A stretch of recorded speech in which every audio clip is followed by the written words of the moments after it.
We can't say the future without AI. I mean, there's no way around it. 50% of workers now believe AI is going to improve their experience. When I come into the meeting room, I need a way to incorporate my AI with what's going on in the meeting. It's almost a bring your own AI type of a concept. Most of what we do in our day-to-day is going to change significantly.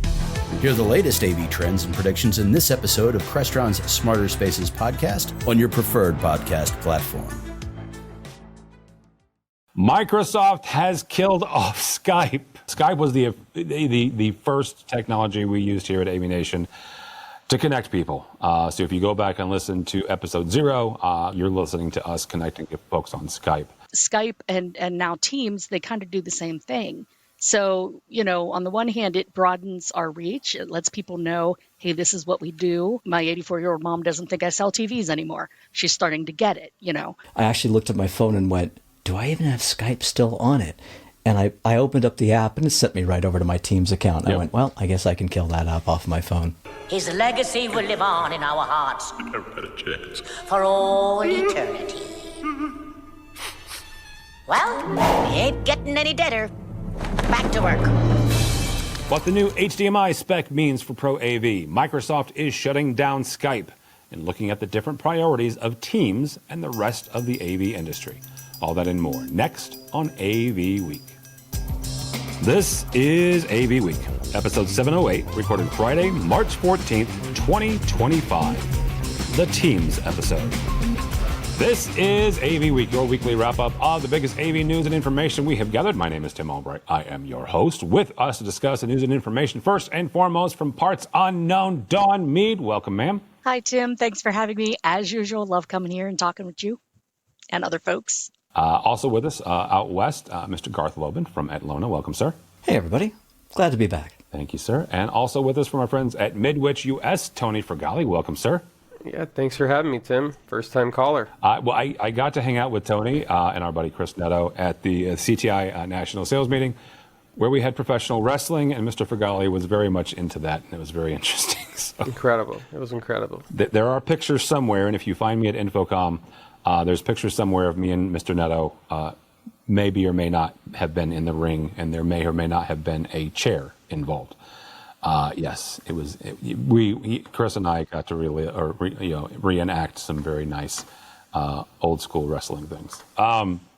First story comes to us from our friends over at The Verge. Microsoft has killed off Skype. I'm going to pause here for a second. This makes me feel slightly old. Not the fact that I am 50 makes me feel old, but this makes me feel old. Skype was the first technology we used here at AVNation to connect people. So if you go back and listen to episode 0, quite frankly, after all the way through probably the first year that you're listening to us connecting folks on Skype. So a little bit of sadness here. They have officially pulled the plug, actually pulling it on May 5th. Skype will be replaced by the free consumer version of Microsoft Teams, with users able to transition their message history, their contacts, and their group chats without creating a new account. However, one major feature will not make the jump. Microsoft is cutting support for calling landlines and mobile numbers. They're citing a shift in consumer habits toward VoIP and data-driven communication. Now, while this move signals Microsoft's full commitment to Teams, the company insists that Skype users remain in control with the option to export their data if they choose to move on to another platform. Skype's demise reflects a broader industry trend, one where traditional telephony takes a backseat to modern integrated collaboration tools. Don, we're going to start with you on this. Microsoft is now fully focused on Teams. Not that they haven't been for a while, but this kind of puts the kind of an exclamation point here. How does this shift impact the broader strategy for UC, for unified communications and collaborations when it comes to corporate AV environments? Well, I kind of have mixed feelings about it, and it affects it a couple of ways. Much like COVID introduced the broader world that isn't in AV or the commercial world to the very idea of UC and of video conferencing and video calling beyond just FaceTiming their grandkids. Skype and now Teams, they kind of do the same thing. So, on the one hand, it broadens our reach. It lets people know, hey, this is what we do. And this is, if you have questions, my 84-year-old mom doesn't think I sell TVs anymore. She's starting to get it, longtime watchers of the show will know. Tim and I have discussed that many times, my mom. But, it's starting to give us more reach in the world. However, they're splitting their focus, I think, a little bit between the commercial and the consumer. And hopefully they have completely different teams, no pun intended, working on those versions of the software or of the platform so that we don't lose any kind of support because, no offense, Microsoft folks, sometimes we need support because we run into roadblocks and problems. And my first thought reading this was, oh, well, the consumers now get to suffer the teams that we get to suffer at the office. Well, that was my second thought. My first thought was, Skype, it went the way of GeoCities. So for those of us over a certain age. But yeah, I mixed feelings. I think it's good that it's spreading more awareness of unified communications and our technologies and what we do. But split focus can be problematic sometimes. Garth, same kind of question. How does this impact kind of the broader UCC and environment that corporate is certainly moving towards, and even there's an aspect of higher education when it comes to hybrid learning and distance learning? First of all, Skype, is that still a thing? Not until May 5th. Until May 5th it is. I remember, so we moved from Office Communicator. They killed that for Link. In the background, they bought Skype, and then they dumped Skype on all of us, and then they dumped Teams on all of us, right? So we've been using this. So, first of all, I don't want to say, too bad, so sad for Skype. We have a vendor that we work with that uses Skype, and that's how we communicate with them. So in a world in which folks are still using it and they're using that for communications, we had to help them move over to this new version of Teams. Here's the catch. They're not within our organization. Now, Don doesn't know anything about what happens when they're not in your organization, but they weren't in our organization. So in order to communicate with our vendor, we have to have a personal version of Teams to communicate with them because their teams and our team can't talk to each other. So Don talks about, support. This is everything. How are we going to have these kind of unified communications if they're not? Now, as far as education and all the rest, this just creates a situation in which a change is going to create, and there has to be change management within the environment. I don't know that it's that big of a deal, only because when you were still using Skype, what were you using it for? Maybe you were still using it for calls. I think they cut that off towards the end of last year and all the credits went away. And when Skype was a thing, cell phone calls were expensive and international calls were prohibitive.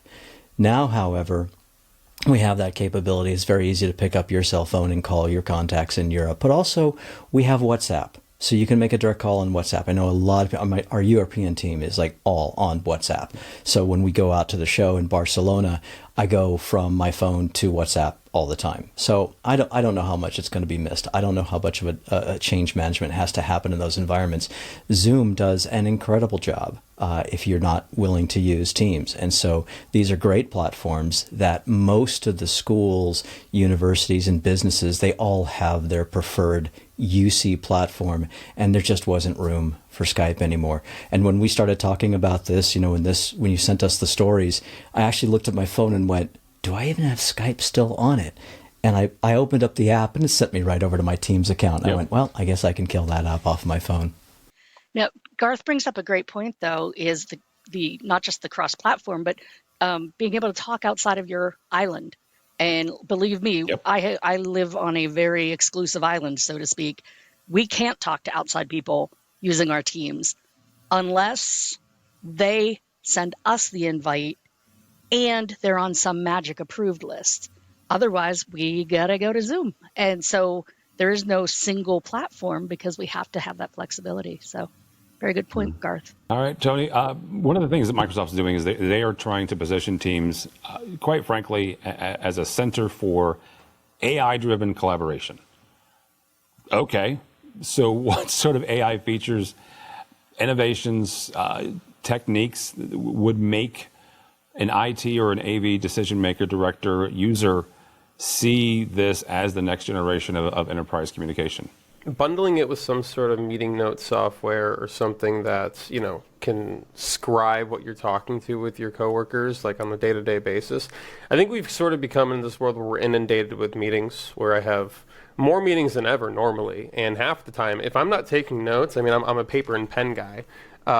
I'm dead in the water by the end of the day if I don't remember it. So I've been on calls where people have used like third-party software.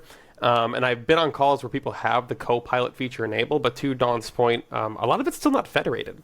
Like, I have a feeling if I were on a call with you, Don, I wouldn't be able to turn on any sort of meeting note taker. So it's an interesting place for them to be because, from a security standpoint and a federation standpoint, like how are these features actually going to be used? I'm always so genuinely curious as to where Microsoft is thinking and placing their bets. Like I know they tried to inquire about buying Discord a while back. Was that a play in the consumer market to sort of have that international chat app, or are they trying to make Teams on the consumer side be that international chat app? But on the corporate side, it's a net positive that they're moving away from Skype, but I still think they need to sort of figure out what the path forward looks like. It's become like a tool in my sales kit. I meet a new contact, I add them to Teams. IM starts from there. I end up, then cell phone, and I get to know people better through Teams. But I've noticed now people getting cracked down on. Like some of my partners are now federated to where I can't message them. So it's a confusing outlook, but I think it's the right move shutting it down. And how AI plays into it, that's going to be, they're going to experiment a little bit. Well, we're recording this on the 14th of March. By the time you hear this, I will be in Orlando. Enterprise Connect, which Microsoft has a couple of announcements. Ilya is doing a keynote at Enterprise Connect this week, but again, by the time you hear this. So it will be interesting. I know that some of those announcements will certainly be AI-driven, including some translation features that they've been touting and playing around with. So it'll be interesting to see what comes out of that. Next story comes to us from our friends over at AV Network. HDMI 2.2 has officially arrived, bringing with it, quote unquote, improvements to bandwidth, refresh rates, and overall performance. It's supposed to impact, quite frankly, almost every corner of the pro AV industry. This new standard doubles the data rate to 96 gigabits per second, enabling uncompressed 8K at 60 hertz, 10K at 120 hertz, and ultra high refresh rates that are a significant improvement for esports, digital signage, and high-end displays. According to SCN, quote unquote, HDMI 2.2 isn't just an upgrade, it's the new foundation for next generation AV technology. With widespread adoption expected over the next few years, AV decision makers should prepare now for a future where higher resolutions, smoother video, and seamless audio synchronization are the norm via an HDMI cable. Mr. Garth, we're going to pick on you because you are the manufacturer here.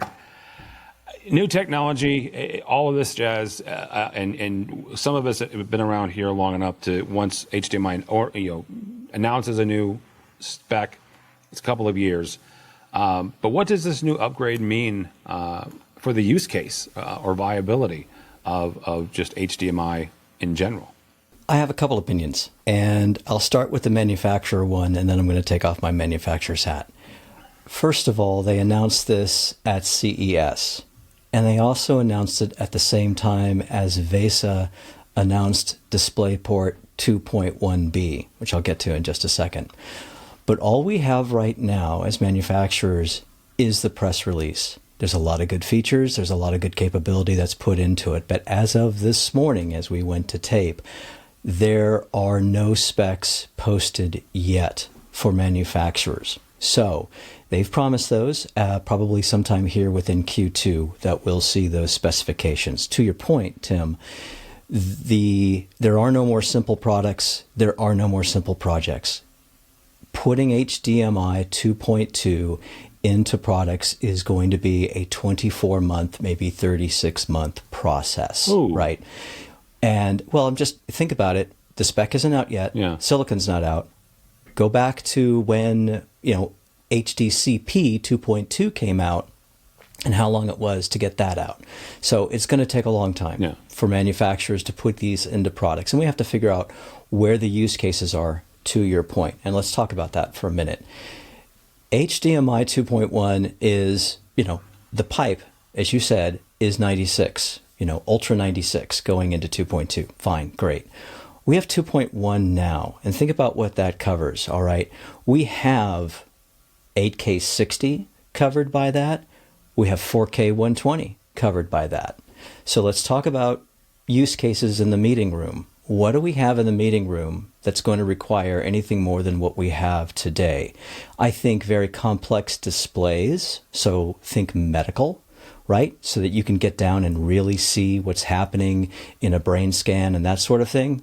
The new technologies that they talked about in the press release, I think there's a case for that.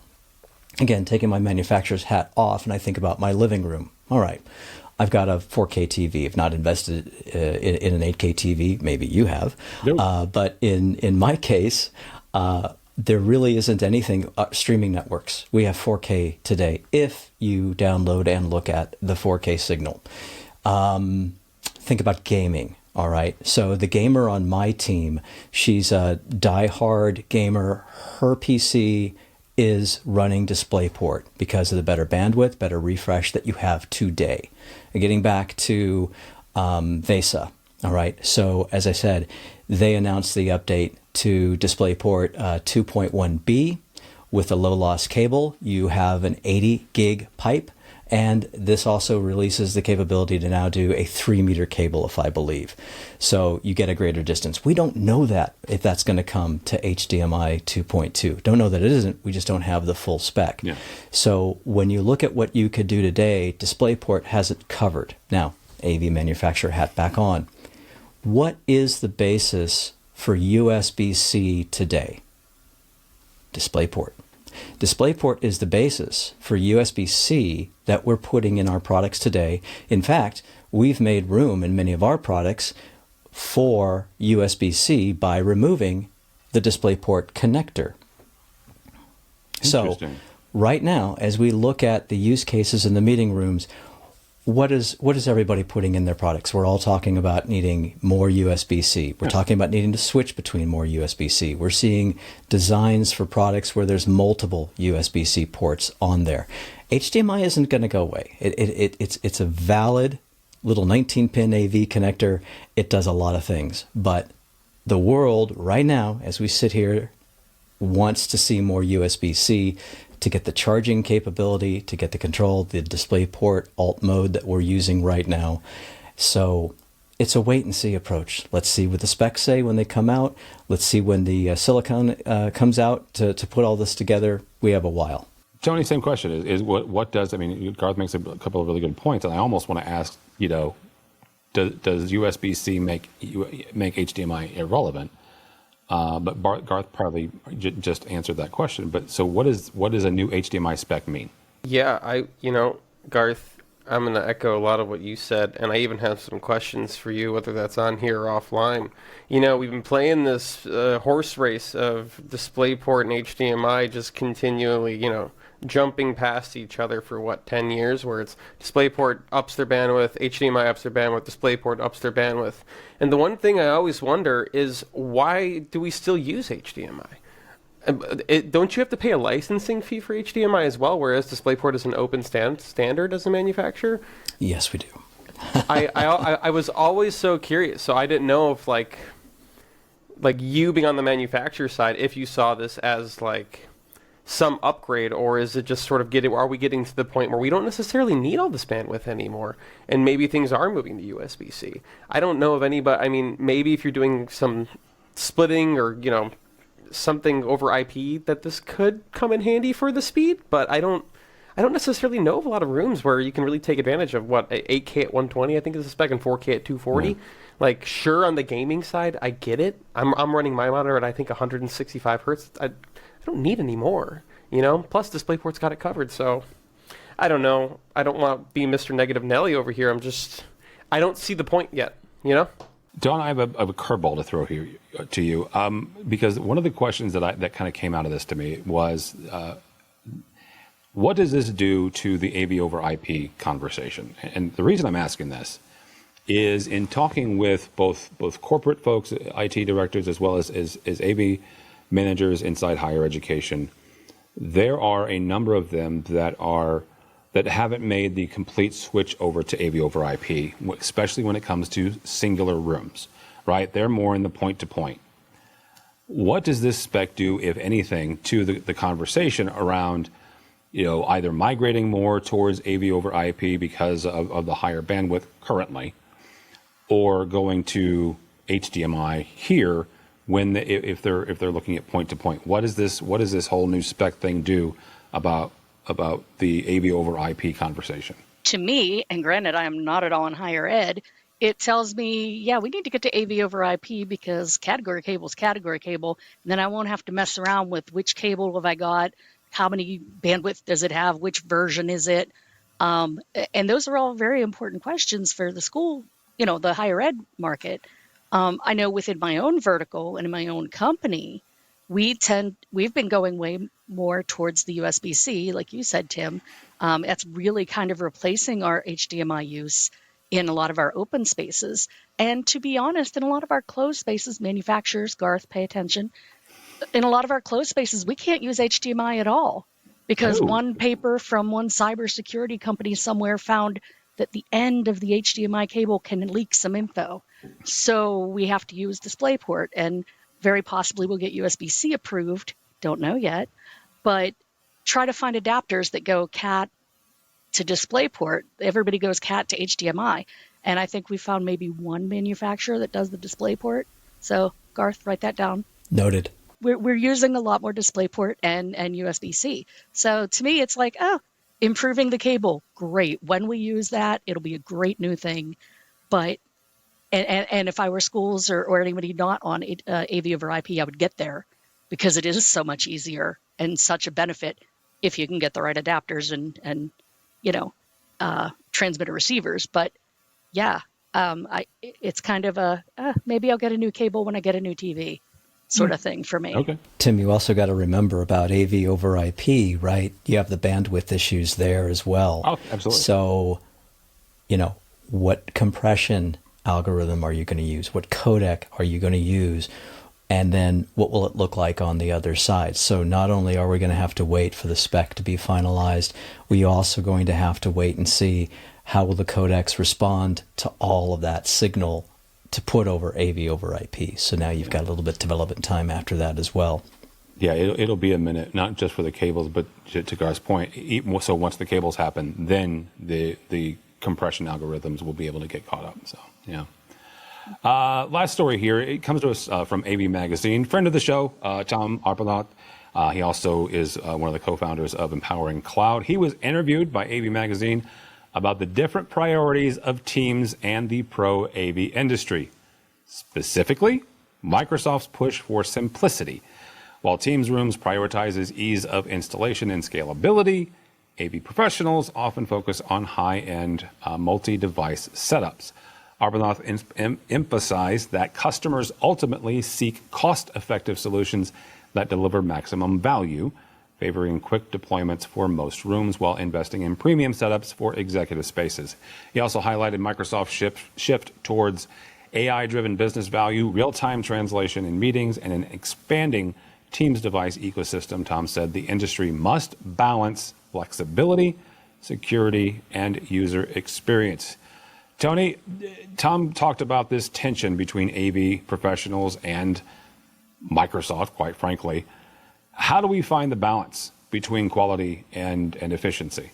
This is a tricky one. I think with sort of the advent of the bar in the room, it's made Microsoft really happy and a lot of money.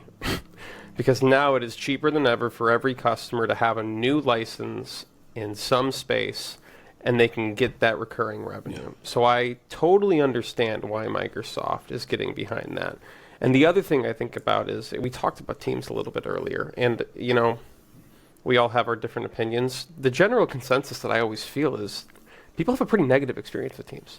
The last thing that they want is there are more end users going into a room where the one-touch join doesn't work, or the BYOD cable doesn't work, and then you have some of your users at whatever corporate or government organization saying, "Yep, Teams never works. It always stinks.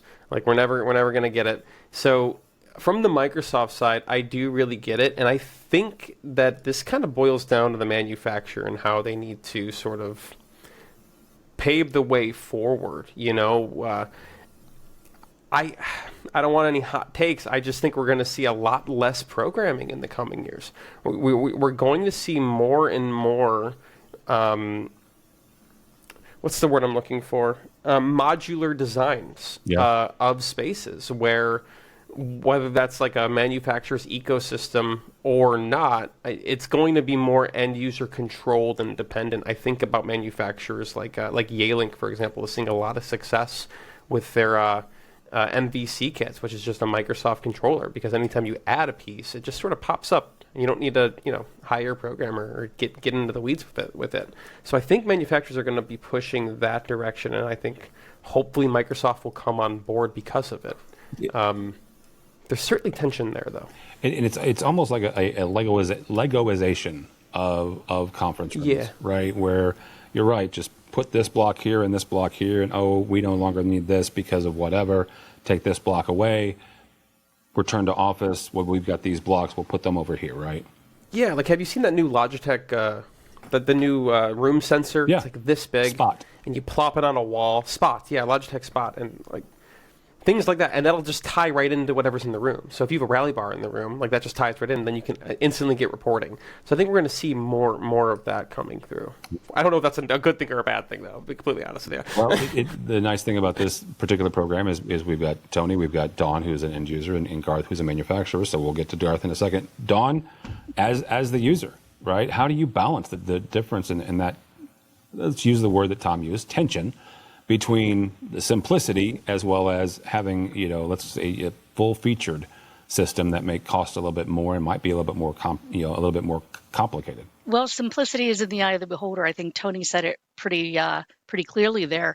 How often do we have people in MTRs calling up the AV team saying, or it's not working, we can't make the call work, or it didn't log in or whatever.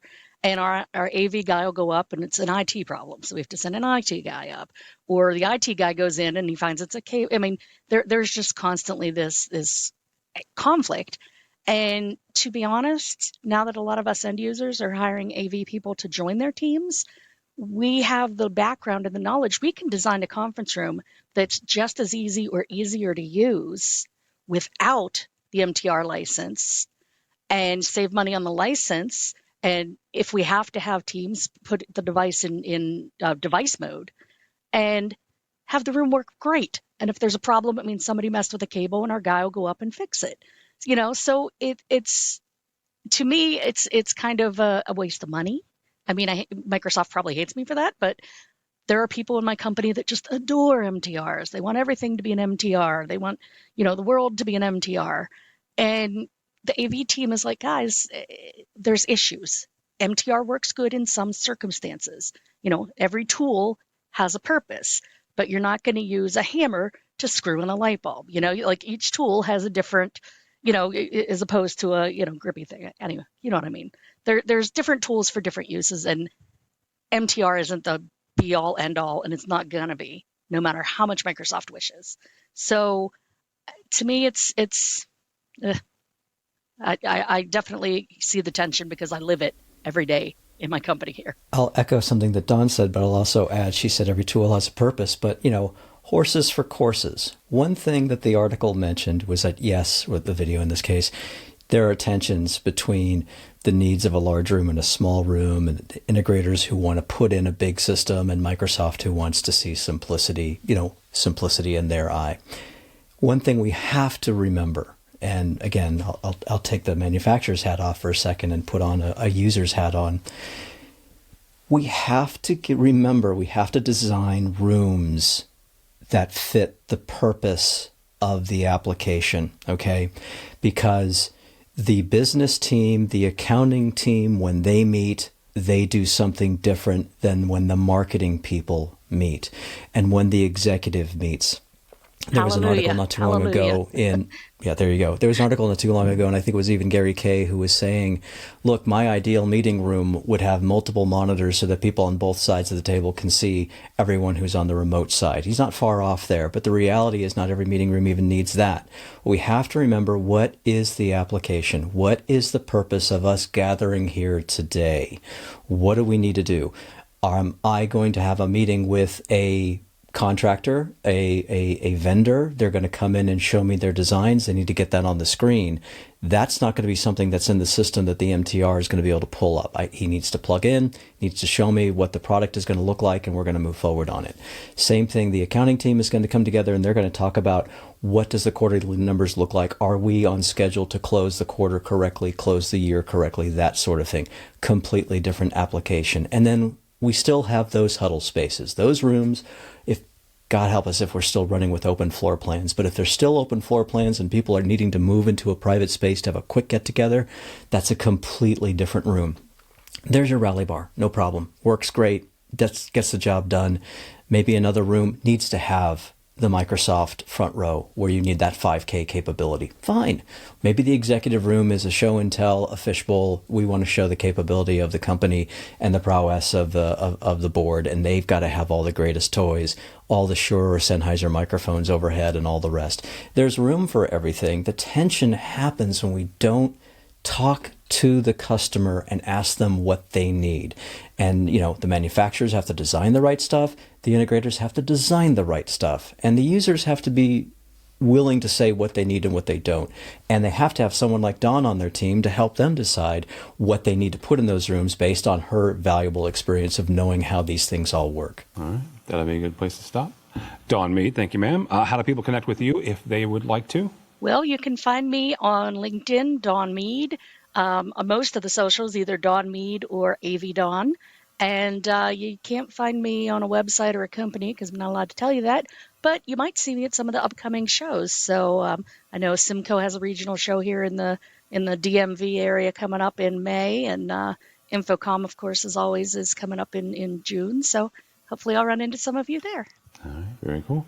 Mr. Garth Lobin, thank you, sir. How do people connect with you or Atlona? Real easy on all the socials. You can find me on GC Lobin, right up to Blue Sky. You can find me on all of that.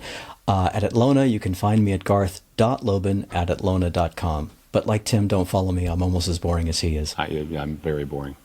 Mr. Fergali, thank you, sir. How do people connect with you or with Midwich US? Yeah, y'all can find me on LinkedIn, Tony Fergali.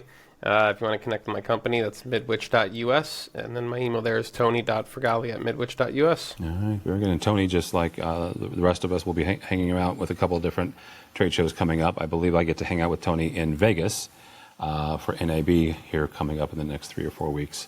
And some yahoo named Chris Netto is going to be with us as well. So you can check us out there. Garth's not wrong. Don't follow me on any of the socials. If you would like to see some of my writings that have nothing to do with AV, you can check me out on LinkedIn. But beyond that, everything else is just me complaining about the Bears. But go by the website if you would, please, avnation.tv. That's avnation.tv. You will find this program and a host of others. Mitchell has been very busy this week. We have a brand new AV Career Mastermind. Jen Weaver discusses the value of certifications, so you can check that out, as well as our coverage, quite frankly, of Enterprise Connect and NAB coming up in the next 3 to 4 weeks. For those of you watching on YouTube and you're done looking at my face, you can go just listen to us over on any of your preferred podcast catchers. If you're listening to us and you want to see what we all four look like, you can check us out on YouTube. So either way, go the opposite direction. But go by the website if you would, please. avnation.tv. That's avnation.tv. Thanks so much for listening. Thank you so much for watching. That's all the time we have for AV Week. The network for the AV industry. What are you listening to? This is AV. This is AVNation. This is AVNation. Hi, this is Jennifer Goodyear and Erica Carroll from the Women in AV podcast, where we are encouraged by the incredible stories of women in AV. Listen in on fun, empowering conversations as we chat with inspiring women, breaking barriers and creating their own path in the industry. Check out Women in AV on avnation.tv or wherever you get your podcasts.